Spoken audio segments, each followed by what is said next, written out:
A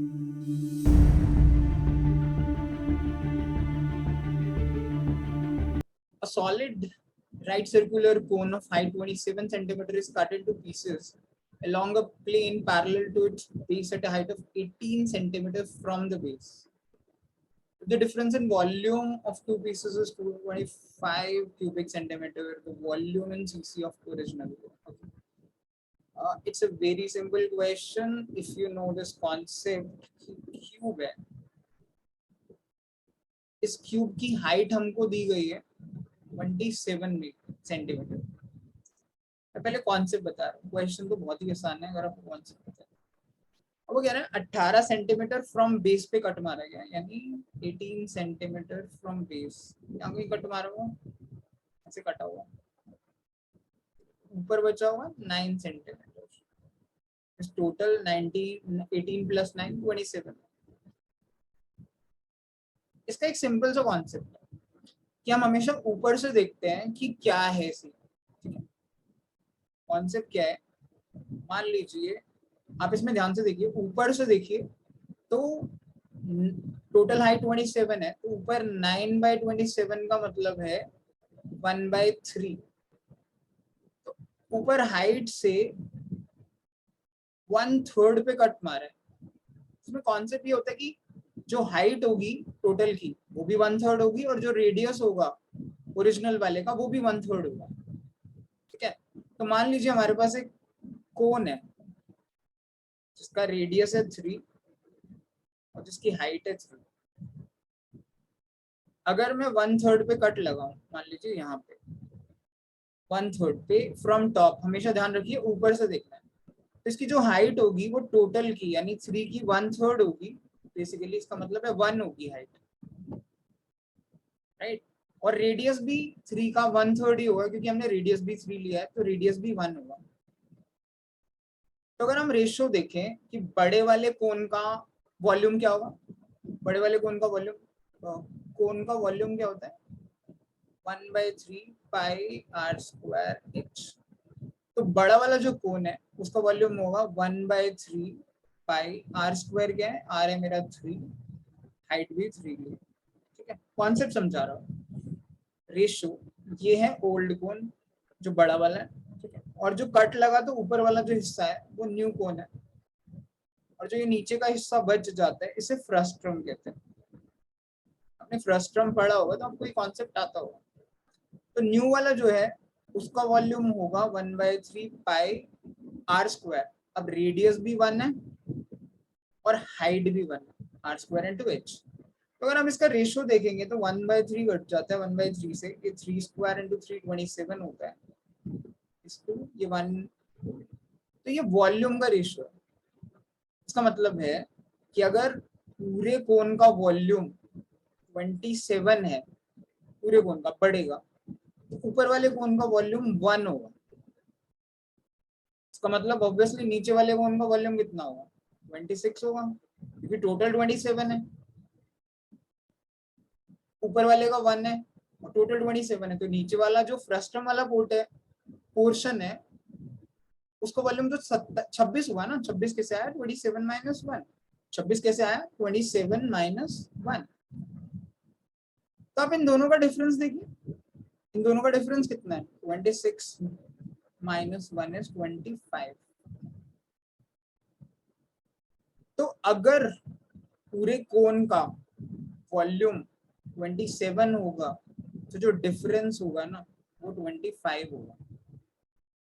ये concept हम यहाँ यूज करेंगे.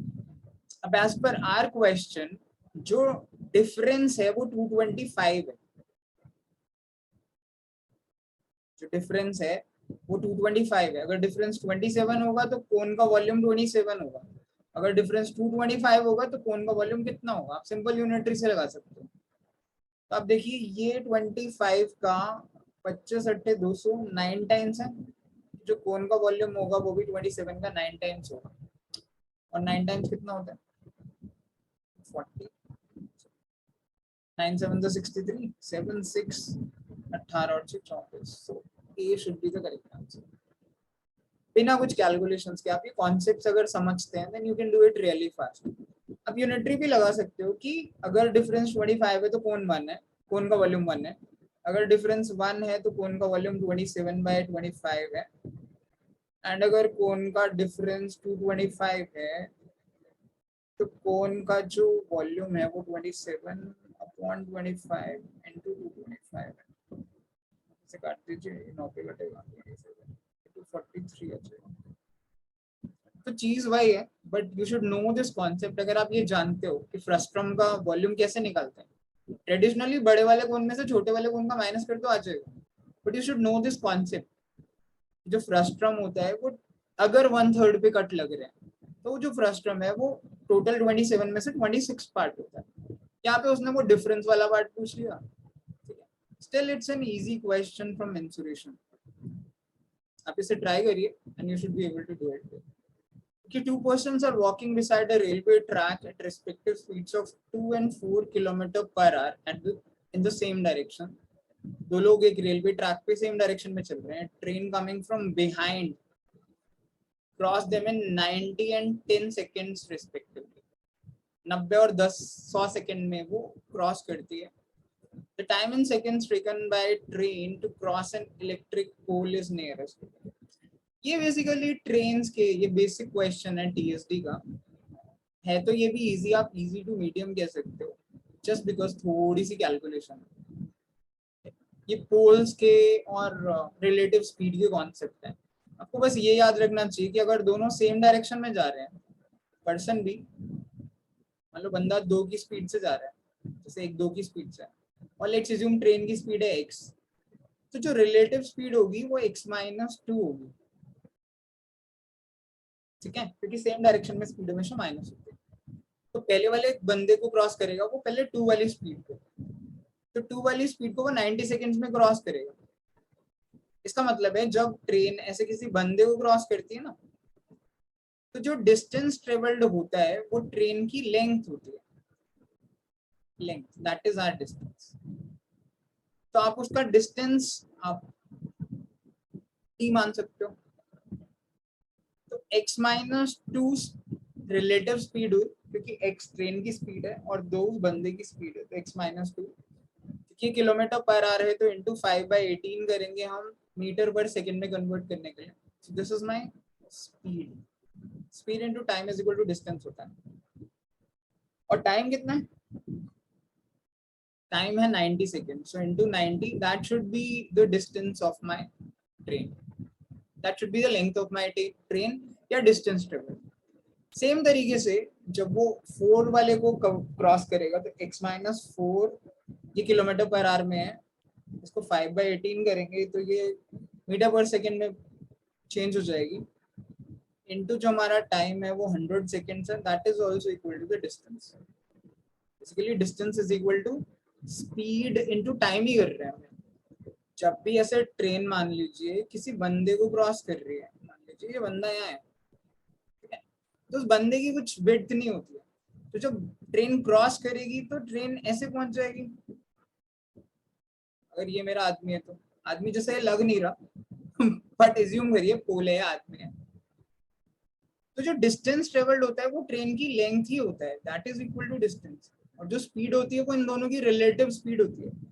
अगर ये बंदा खड़ा है तो ट्रेन की स्पीड ही मानी जाएगी, लेकिन अगर ये चल रहा है 4 की स्पीड से और ट्रेन x की स्पीड से, तो जो टाइम जो स्पीड है रिलेटिव वो x-4 होगी, दोनों की स्पीड का डिफरेंस। ऑब्वियसली ट्रेन फास्ट चल रही है इसलिए ट्रेन की स्पीड में से बंदे की मैन की स्पीड माइनस होगी। और जो टाइम लग रहा है, मतलब ये 5/18 हम कर रहे हैं ताकि मीटर पर सेकंड में आ जाए, क्योंकि टाइम हमारा सेकंड में है। और जो टाइम लग रहा है ना 100 सेकेंड्स, वो किस लिए लग रहा है? ताकि ये डिस्टेंस ट्रेवल हो सके ट्रेन की लेंथ का, दैट इज द कॉन्सेप्ट। अब अगर आप इन दोनों को इक्वेट कर दे, क्योंकि दोनों डिस्टेंस ही हैं, हम डायरेक्टली भी ये सब लिख सकते थे यार, ऐसी कोई बात नहीं थी। मैं इसको एक ही साथ भी लिख सकता था, यहीं पे लिख देता हूँ दिस वाला पार्ट, सिर्फ समझाने के लिए इतना सब कॉन्सेप्ट हम यूज कर रहे हैं। तो 5/18 कट जाएगा, ये 0 से 0 कट जाएगा। अब देखिए 9x - 18 is equal to 10x - 40। इससे मेरा x कितना आ रहा है?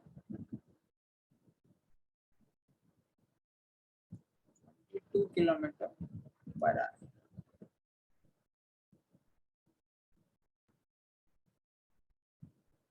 तो ये मेरी आ रही है ट्रेन की स्पीड।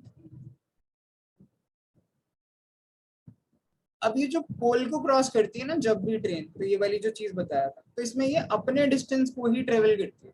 तो हमको देखना है कि ट्रेन की लेंथ कितनी है। ट्रेन की लेंथ आप किसी में भी डाल लीजिए, जो डिस्टेंस था वो लेंथ ही है। मान लीजिए फर्स्ट वाली इक्वेशन थी और ये सेकंड थी। फर्स्ट वाली में अगर x की वैल्यू 22 डाल दूं तो it will be 22 minus 2 into 5/18 into 90। ये जो है ये मेरे ट्रेन की लेंथ ही है। अब 20 इंटू 5/18 इंटू 90 ये मेरी लेंथ ही है ट्रेन की, या डिस्टेंस है, एक ही बात है। So this is the distance which needs to be covered with this speed 22 kilometre per hour. ठीक है, ये डिस्टेंस गिवन है, स्पीड गिवन है, टाइम क्या होता है, डिस्टेंस अपॉन स्पीड। अब डिस्टेंस क्या है, ये मैंने ये जानबूझ के सॉल्व नहीं किया है ताकि ये कैंसिल करना आसान है। डिवाइडेड बाय स्पीड कितनी है 22 किलोमीटर पर आवर है, इंटू 5/18 होगा। वो 18 जो है ये वाला 18 ऊपर आ जाएगा, तो मैं इसे यहाँ लिख देता हूँ और यहाँ से हटा देता हूँ। तो ये 18 से ये 18 कट गया, ये 5 से ये 5 कट गया। अगर ये देखूं तो ये 10 है, ये 11 है, तो 900/11 है।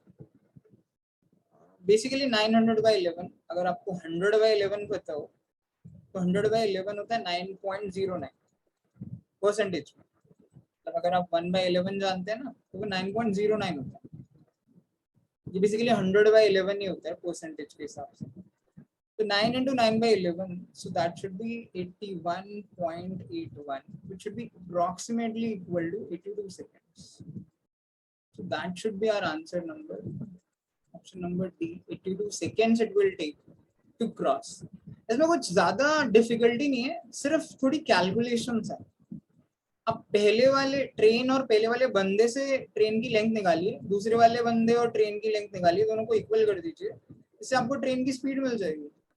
ट्रेन की स्पीड मिल गई तो आपको ट्रेन की लेंथ भी मिल जाएगी, किसी इक्वेशन में स्पीड को डाल दीजिए। तो आपको ट्रेन की लेंथ मिल गई, भाई आपका डिस्टेंस है, आपको स्पीड पता है, तो time is distance upon speed, बस आपको ये करना था। तो उससे आपकी जो भी स्पीड आएगी।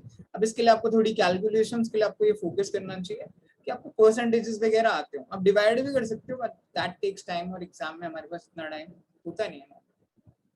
So you can call it a medium level question, लेकिन ये बहुत आसानी से किया जा सकता था 1.5 मिनट्स के अंदर अंदर in your actual category. Video को दोबारा देखिए and then try to solve it on your own.